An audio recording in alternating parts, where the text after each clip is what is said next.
여러분들 부자 되는 방법 어떻게 하면 될까요? 투자를 잘하면 될까요? 뭐 집을 사면 되는 걸까요? 절약을 하면 되는 걸까요? 부자가 되기 위해서는 나만의 재테크 철학, 나만의 돈에 대한 철학을 분명하게 가지고 있어야 됩니다. 이 철학이 없으면요, 가졌던 돈도 잃게 되고요, 돈을 모을 수도 없게 됩니다. 그래서 오늘은 제가 읽었던 책 중에서 가장 인상 깊었던 어떤 한 부자의 그 철학에 대해서 말씀드리려고 합니다. 제가 재테크 책들을 많이 읽었는데 그 중에서 가장 감명 깊게 본, 제게 가장 큰 인사이트를 준 사람은 바로 부자 아빠 가난한 아빠의 로버트 키요사키입니다. 로버트 키요사키는요, 부자가 되는 방법에 대해서 딱 이 한 줄로 얘기합니다. 그 한 줄이 뭐냐? 자산을 늘리고 부채를 줄여라. 자산을 늘리고 부채를 줄여라. 자산을 사서 모으기만 하면은 누구나 부자가 된다는 거죠.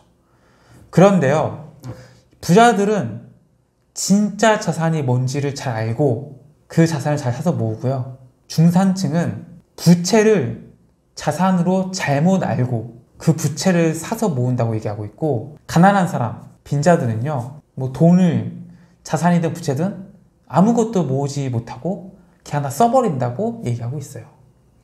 로버트 키요사키가 말하는 자산이라는 것은 무엇이고 부채라는 건 무엇일까요? 로버트 키요사키가 말하는 자산은 아주 간단합니다. 내 주머니로 돈을 가져다 주는 것, 이것이 자산입니다. 반대로 부채라는 것은요, 내 주머니에서 돈을 빼가는 것을 얘기합니다. 아주 간단하죠? 자산, 내 주머니로 돈을 가져다 주는 거. 부채, 내 주머니에서 돈을 빼가는 거. 예를 들어서 이런 거예요. 여러분들이 예금, 은행에 예금을 들었어요. 돈을 맡겨놨죠? 그러면은 여기서 이자가 발생합니다. 이 예금은 내 주머니로 돈을 가져다 주죠. 이것은 자산입니다. 그럼 부채는 뭐냐면은 뭐 이런 거죠. 여러분들이 뭐 어떤 물건을 샀어요. 근데 이 물건을 가지고 있는데 계속 돈이 들어가는 거예요. 그럼 이거는 계속 돈이 들어가니까 내 주머니에 돈을 빼가게 되죠. 이것은 그럼 부채가 됩니다. 대표적인 게 바로 자동차입니다. 사람들은요, 자동차가 자산이라고 생각해요. 하지만 로버트 키요사키는 자동차야말로 사람들이 가장 착각하는 부채 중 하나라고 얘기해요. 자동차 사시면은 여러분들 유지비 들어가죠? 기름값 들어가죠? 뭐 전기차면 전기차 충전비 들어가죠? 보험료 들어가죠? 또 세금도 내야 되죠? 내 주머니에서 다 돈을 빼가는 것들이에요. 사람들은 큰 차를 사고 좋은 차 사면은 뭔가 내가 큰 자산을 마련했구나 라고 착각을 하게 된다는 거죠. 그래서 여러분들, 이 자산과 부채를 분명하게 구분해서 자산을 사서 모으기만 하면은 여러분들은 무조건 부자가 될 수 있고 남은 것은 시간의 문제라는 겁니다. 여러분들이 돈을 모아서 돈을 아끼고 절약해서 사야 되는 것은 자산인 거예요. 부채를 사시면 안 된다는 거예요. 뭐 오피스텔을 하나 샀다고 해볼게요. 이 오피스텔에서 내가 월세가 단돈 5만 원이라도 매달 나오는 거예요. 그럼 이 오피스텔을 100채 갖고 있으면은 매달 500만 원이 들어오는 거잖아요.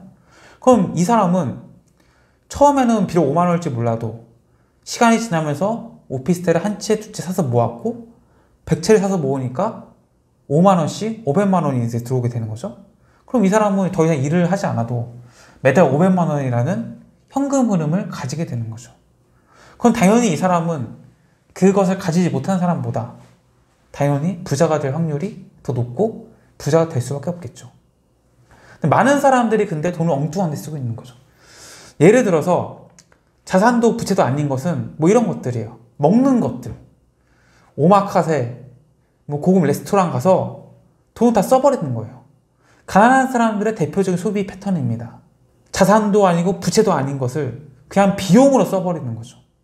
이런 것들 돈 아끼셔서 여러분들 자산을 사셔야 됩니다. 사람들이 이 부채를 사는 이유는 잘 모르기 때문이에요. 모른다는 것은 이 자산과 부채를 명확하게 정의를 하지 못했기 때문에, 이 자산과 부채의 정확한 개념을 이해하지 못했기 때문에 사람들은 자산과 부채를 혼란스러워하고 혼동해서 부채를 계속 사는 거죠. 이 영상을 보시는 분들은 지금부터 자산과 부채를 아주 명확하게 구분하시고 이 자산만을 사서 모으셔야 됩니다. 그럼 제가 이제 한 가지 여쭤보겠습니다. 예를 들어서 아파트를 샀다.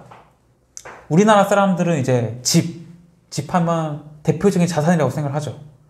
근데 아까도 얘기했지만 로버트 키요사키는 자산과 부채에 대한 정의가 남달랐고 이 철학 가지고 결국 세계적인 베스트셀러 작가가 됐고 엄청난 부자가 될 수 있었던 거예요.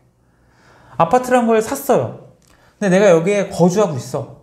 그러면은 이 아파트를 거주하면서 뭐 대출을 꼈으면 이자가 나갈 거고요. 아파트 관리비가 나갈 거고 재산세가 나가겠죠.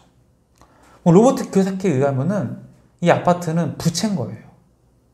근데 같은 아파트를 할지라도 내가 이 아파트에 거주하지 않고 월세를 줘가지고 매달 월세를 받아요. 그 월세에서 세금 내고요. 이자, 대출을 꼈다면 대출 이자를 지급하고 그러고도 돈이 남아서 나한테 뭐 20만 원에서 30만 원 내 주머니 들어온다. 그럼 같은 아파트를 할지라도 이 아파트는 자산이 되는 거예요.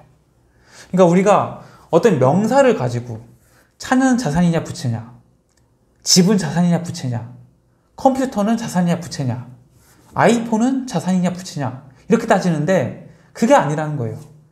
그런 생각을 버리시고 지금부터 자산과 부채에 대한 정의를 자산이란 것은 내 주머니로 돈을 가져오는 거, 부채라는 것은 내 주머니에 돈을 빼가는 거, 그리고 이 자산만을 사서 모으시라는 거예요. 그럼 여러분들이 부자 되는 것은 시간 문제겠죠. 처음에는 이 돈의 흐름이 약할지도 몰라요.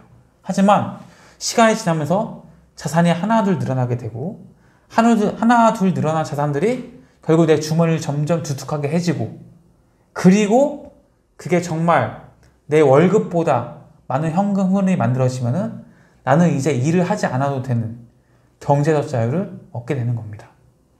그래서 부자들은요, 기본적으로 이런 남과 다른 돈에 대한 철학, 경제에 대한 관념, 이런 것들을 확실히 갖고 있습니다. 그리고 그 철학에 따라서 움직여서 투자하고 자신만의 방법으로 돈을 모아가는 거죠.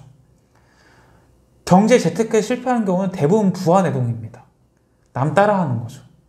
남 따라하니까 돈을 잘 잃게 되는 거예요. 이 점 하나 명심하시고 로버트 키요사키의 그 경제관념, 경제 철학, 자산과 부채에 대한 생각을 한번 곱씹어 보시면서 나는 지금까지 자산을 사서 모았나? 아니면 부채 사서 모았나? 아니면 다 돈을 쓰고 말았나?